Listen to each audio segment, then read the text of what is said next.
Olá, paz do Senhor. Já fez seu devocional de hoje? Vamos lá para o nosso devocional. Nós estamos no propósito de oração pelo Brasil. Durante 40 dias, hoje é o 9º dia. Então nós vamos meditar a palavra, orar, meditar e depois orar no final. Pelo Brasil. Então a intenção da oração é pelo Brasil, por tudo que está acontecendo e por tudo que o Senhor tem me falado durante esses anos. Eu tenho evitado de entrar nisso, porque é algo que me deixa com ansiedade, é algo que às vezes eu fico um pouco nervosa de ver as notícias, de ver as coisas acontecendo, mesmo sabendo o que Deus irá fazer. Mas as notícias, elas nos angustiam, né? A gente fica um pouco nervoso, e aí eu evito um pouco de estar gravando, mas é algo que queima no meu coração, porque o Senhor me mostrou várias tochas acesas no Brasil, de intercessores improváveis, pessoas improváveis mesmo, sem nome, sem fama, pessoas que estão escondidas do Senhor, mas são intercessores do Brasil. O Senhor me mostrou isso. Pequenas tochas sendo acesas no Brasil e a partir dessas tochas um grande avivamento do Brasil. Então eu sei que a gente precisa se posicionar e eu estou aqui só por causa disso. Eu estou aqui gravando esse vídeo por causa disso, por conta da chama que está no meu coração, que a gente precisa orar, a gente precisa interceder. Às vezes eu oro sem estar aqui na frente de uma câmera, né? Mas não, o Senhor tem me incomodado para estar aqui, para levantar pessoas, para chamar pessoas, para que elas orem, para que elas chamem outros grupos de oração para orar, interceder em favor do Brasil, porque Deus está fazendo algo aqui. Só que tudo que Deus vai fazer na terra é através da igreja e através da oração. Então Deus quer mover no Brasil, mas a oração, a igreja precisa se posicionar em oração para ela ver o movimento de Deus, principalmente na nossa política. E por quê? Às vezes as pessoas dizem assim, não envolve igreja com política. Gente, Deus é que inclina o coração dos reis.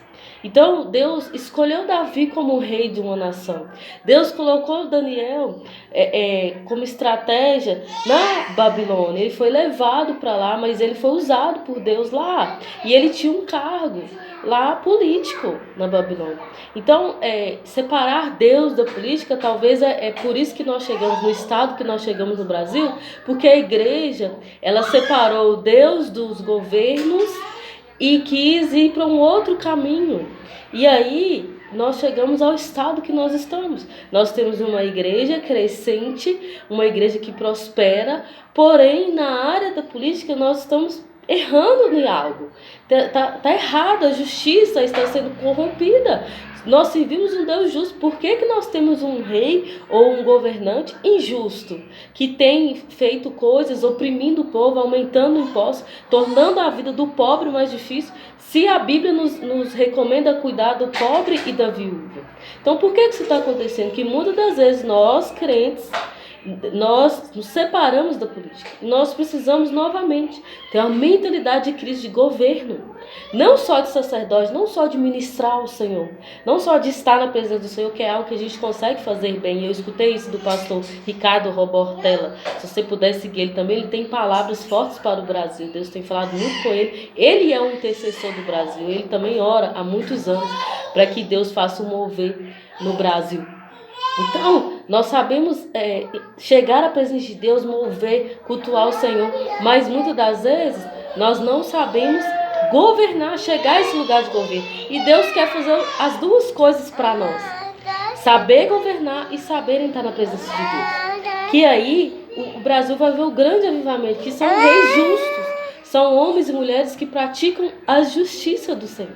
Amém? Então a gente vai orar em favor disso. Oi, meu filho. Mamãe vai orar aqui, tá? Então vamos lá, vamos orar. Pai, obrigado por essa direção, Senhor, que nós possamos aprender a governar com a mente de Cristo. Nos dê a mente de Cristo, de governo, de posse, que nós possamos tomar posse da terra prometida que o Senhor desenhou para o Brasil.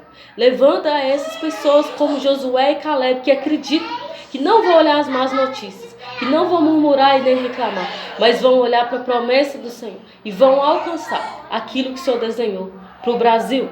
Em nome de Jesus. Amém, gente? Então, só pra gente falar uma palavra aqui, para não ficar só aquilo que eu falei. Lá no Salmos 1 fala assim, olha, pois conhecer o Senhor é o caminho dos justos, o caminho dos ímpios, porém, leva à destruição. Então, todo aquele que está cometendo impiedade, ele vai dar de cara com a destruição. Mas quem é justo, quem está buscando ao Senhor, quem está buscando conhecer o Senhor, vai ver a mão poderosa do Senhor. Então, que o Brasil possa viver isso, esse tempo da mão poderosa do Senhor, que se levantem homens e mulheres justos, que tenham o coração voltado ao Senhor, que são sacerdotes, que entram na presença de Deus, que têm autoridade, que têm o governo nas mãos, para que o Brasil viva o que Deus desenhou, o que Deus prometeu para o Brasil. Esse é o nosso tempo. Eu lembro de um dia que o Senhor falou para mim, olha, vocês vão colher aquilo que há anos estavam sendo orado, que pessoas que trabalhou anos orando, a pastora Zenete também, Rodrigues, tem mais de 20 anos que ela ora e intercede para o Brasil, e o Senhor falou assim, olha, agora é a hora, eu preciso de trabalhadores. Lembra do trabalhadores da Vinhos, que é chamado a última hora? Então, essa é a última hora que Deus tem levantado e tem chamado, e nós vamos desfrutar daquilo que nós nem plantamos. É isso, irmão, nós vamos desfrutar do que não plantamos. Amém? Meu bebê tá chorando, gente, eu preciso ir.